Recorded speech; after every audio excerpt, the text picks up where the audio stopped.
And welcome to our admin meeting for Tuesday, October 10th.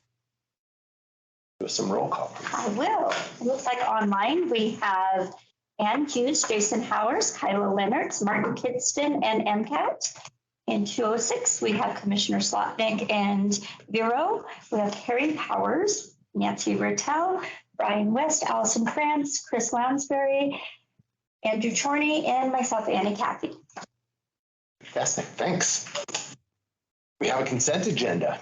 Oh, any public comment on items not on the agenda? Okay, seeing none, we'll jump to the consent agenda. Is there anything on this consent agenda anyone would like to pull out and talk about? I move to approve the consent agenda. All right, I'll second that. Ask once again, any public comment on the consent agenda? Okay, all in favor? Aye. Aye. It is the Nancy Rattel Show. Thinking too hilarious going right. All right. So, well, good morning, commissioners and guests and those online. I'm Nancy Rattel, Grants Administrator with Missoula County. And what we have before you, the first 9 items are contracts that will hopefully be signed to provide service agencies, providers in Missoula with funding to. Well, I'll just start with from the Community Assistance Fund. The purpose of the fund is to provide basic needs to residents of Missoula County. That would be food, shelter, medical services, and then emergency transportation as a means to receive those services. So that's kind of the background of the funding. And the fund's been around since the 1800s, right? Yeah, it has the genesis back in Missoula territorial days. Yes. That's quite amazing and impressive. Isn't it great? So it has just provided, county commissioners the availability or opportunity to tax to receive funds. And, I think Allison, maybe you and I or Amanda at some point, we try to see if there's any other counties in Montana that have this kind of fund. And as far as we know, there is not. Helena, Lewis and Clark County has some funding mechanism, but they have a tiny, tiny little program that they work with a nonprofit. So, and this has been in existence since we were a territory. The law version of the CAF. Yes. And because back in the 30s, it was called the Welfare Fund. And then even in my tenure here, it was called the Poor Fund. Poor Fund. Okay, so Andrew, you all remember that too. So that was changed really. That changed recently. 10 years ago, maybe? It was called the fund like Literally. 11 years ago. Oh, wow. The name community association. Nice job. Thank you, Andrew. It's a little bit more palatable. It is community assistance. Yeah. But yeah, it is even in CSA. It is pretty cool to see that what we're doing now has a line back to the 1930s. Oh, most definitely. And even beyond that. So more than 100 years of people in Missoula investing in each other's best interests. Well, and I'll take this opportunity also to say, it's not just because this year in fiscal year 24, we'll have 21 contracts, right? And so the fund, it will be a little over 900,000 that we are distributing throughout to these agencies, but it's leveraged over 5 million. So that's the thing. It's not like Missoula County is not just handing this out. It is leveraged. These agencies have leveraged these funds to over $5 million. In things like match for other grants. Yep. Yeah. So I just love having this opportunity to talk to you all about it. 800,000 turned into 5 million. Right. That's really good. Right. So later this week, I have a meeting with Allison that will try to get some coverage out of this because it's a good story to tell how we're helping people. Martin, if you would like to ask Nancy anything, you're welcome to. Hey, Okay. yeah, real quick. I may have missed it. I'm sorry. Where does this money actually come from? This is an annual fund from, there's a mill. Well, I don't know what Andrew might know, but it's on our taxes. The Community Assistance Fund. And it's been in place for 100 years. Okay, I did hear that. Thanks. Okay. It has roots actually to back when we were a territory. Oh, wow. Okay. Great stuff. Thanks. Well, I'll just move into what we have on the agenda. As I said, the first 9 items are the individual contracts with these agencies. I want to give a shout out to Sarah Bell. I was she handled the first half when I was out of state. So this is the second half of the contracts coming forward. All right, item number 1 is a contract with the Salvation Army to provide emergency transportation. So this is that program where a bus ticket or a gas card could get people to another destination for helping improve their lives. So just to be clear, We were not rounding up people and shipping them away. there's some mythology out I there. know. Yeah. So this is people who have go to the Salvation Army and say, I need to get to my sisters in Billings, and if for $80 I could do that. Yes. Yes, that's a perfect. And what I love also about this program is Salvation Army's staff get on the phone and they check with the resource there in Billings or wherever, the person is. So it's not just like, hey, I'm getting a free ride. It really is that, you just need some help somewhere, and it's a real person being followed up on. So I like that kind of checks and balances. Okay, so that's emergency transportation. Do you want to just do one fell swoop at the end? Or? That makes sense to me, unless, I don't know, Martin, there's something that. That I read in your packet. Thank you. Okay. Yeah, I think we all have done that in the past. All right, item number 2 is, again, it's another independent contract with Salvation Army for the winter shelter rental assistance. Again, this is different than other kind of winter shelter that goes on like with the. And different than the United Way's rental assistance too, correct? Different than what? United Way's. This isn't rental. It's not the housing Winter shelter. solutions. This is for, the And idea. not Johnson Oh, Street. This is right, Salvation yeah. Army. And the reason this one is, again, this goes back like 20 years or so, and it has its genesis in the At-Risk Housing Coalition and HRC when they were just saying, wow, from November to April, those are winter months, it helps keep people housed. So that's kind of the intent. And again, this is long-term program. And what I like about this program also, it's a committee of HRC, Salvation Army, which is whom we contract with, and then the Missoula Housing Authority. So they get together once a week and they talk about, well, I have some funding to help this family. I have funding. So it's again, a very collaborative, and they communicate for the decision making. So I just feel confident that the dollars are being stretched in the right ways. So that's the winter shelter rental assistance. Okay. Great. All right. Third one is the health department, and this is for the foster child health program. I love this program. It is helps support a nurse to work with families in terms of coordinating medical information for these foster children, because you can imagine a lot of these kids are just getting bounced all over the place, and so they need some continuity with their medical records. And so the nurse helps coordinate that, but then also with the providers, gets the medical records, works with the foster child family. So this is what it helps pay for a nurse position on that, the health department. Item number 4 is with District 11 Human Resource Council. This is, again, a excellent program that has been around forever. It's the interim assistance program. And what this is exactly what it says, interim assistance, because it is when folks that have applied to Social Security in the time period where that determination is being made, this program helps support for rent assistance while a decision is pending.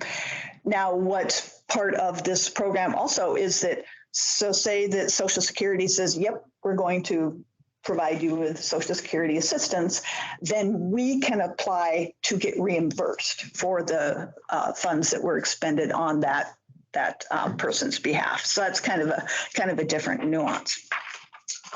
Okay, item number 5 is Homeward. This is for their home ownership center programs, and this is just another different. It's not direct assistance to a person, but it's more supportive of the program, so people get education and training on rental assistance and just financial. We're just hearing a lot. Folks just don't know how to, what their credit report is or how to shore up their finances. So that's what this program does. It's just another kind of avenue to help people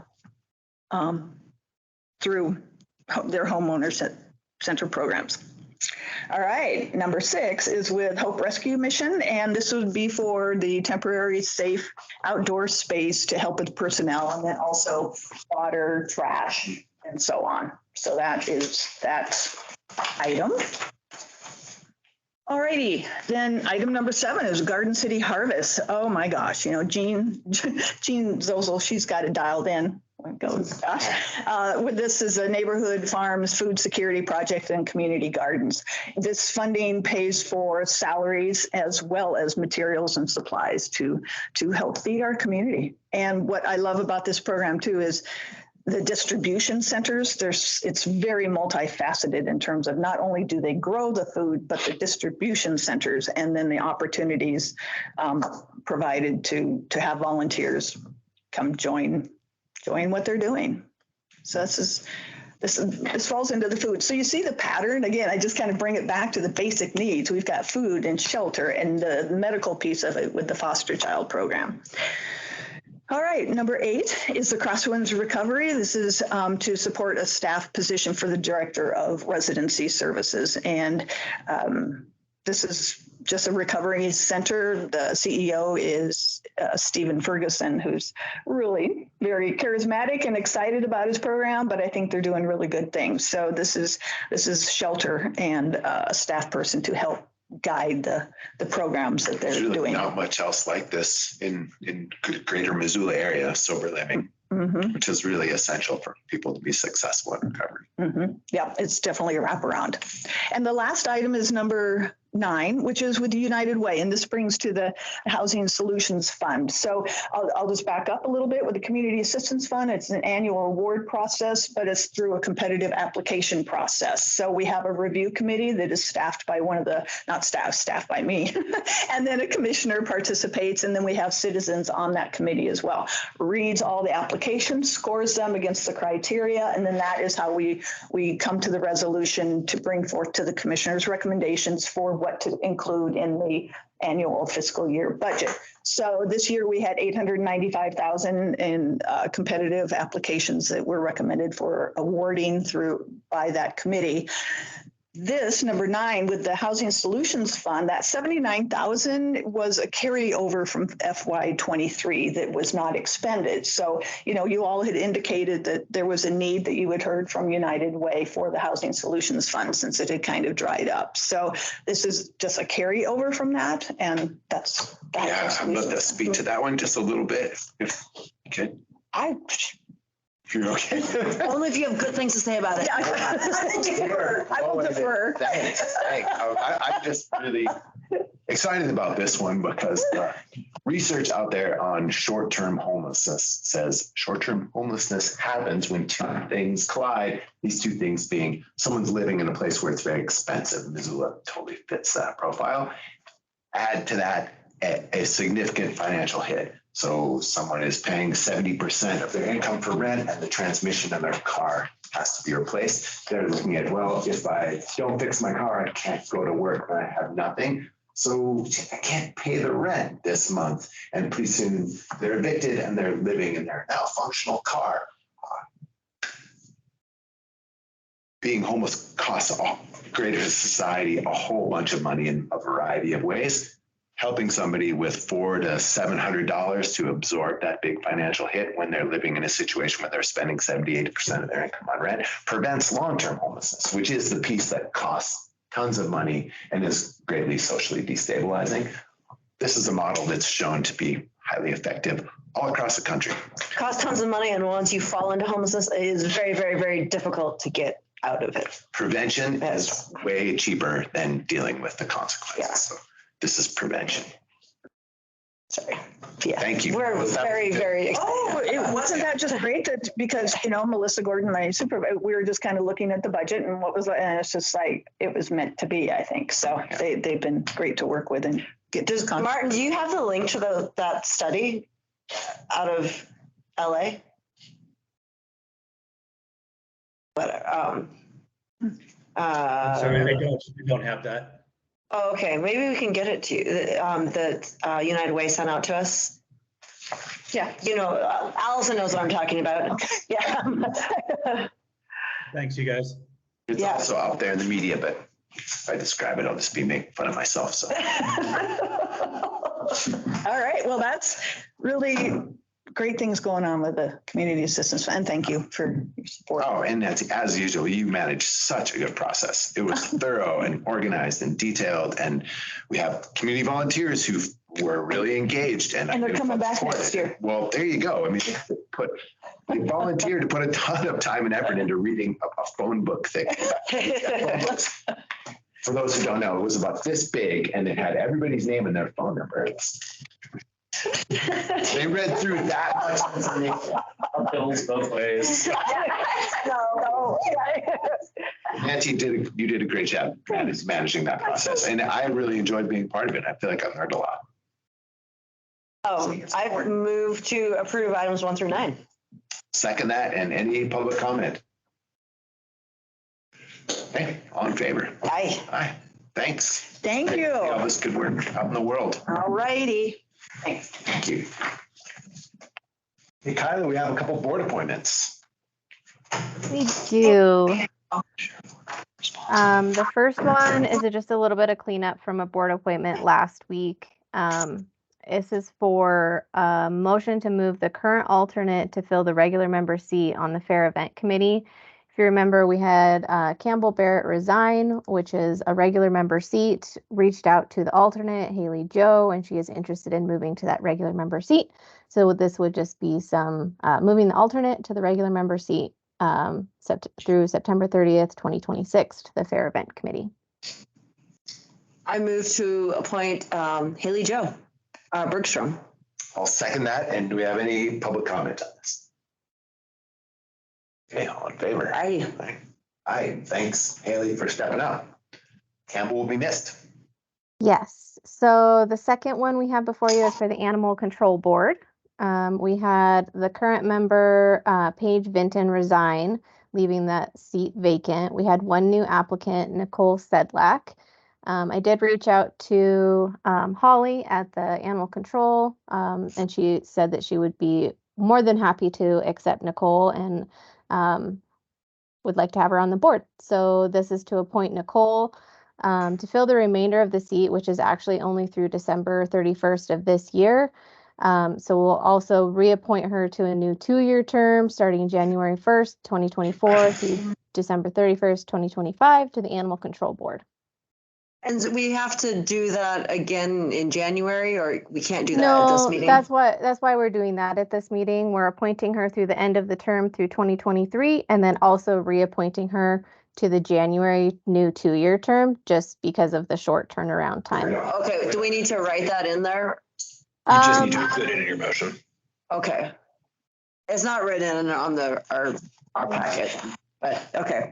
I move to appoint Nicole Sedlak to fill the remainder of the vacant term and Reappoint her January. for January through what, 2026? December 2025. These are 2-year terms. Sorry, December of 2025. I'm really glad that they found someone. Nice. All right, I'll second this and call for any public comment. Okay, all in favor? Aye. Aye. Thanks, Kyla. Thanks, Nicole. Okay. Doesn't look like we have anything else, unless there is something else. Okay, we're done. Everybody, thank you. Thank you.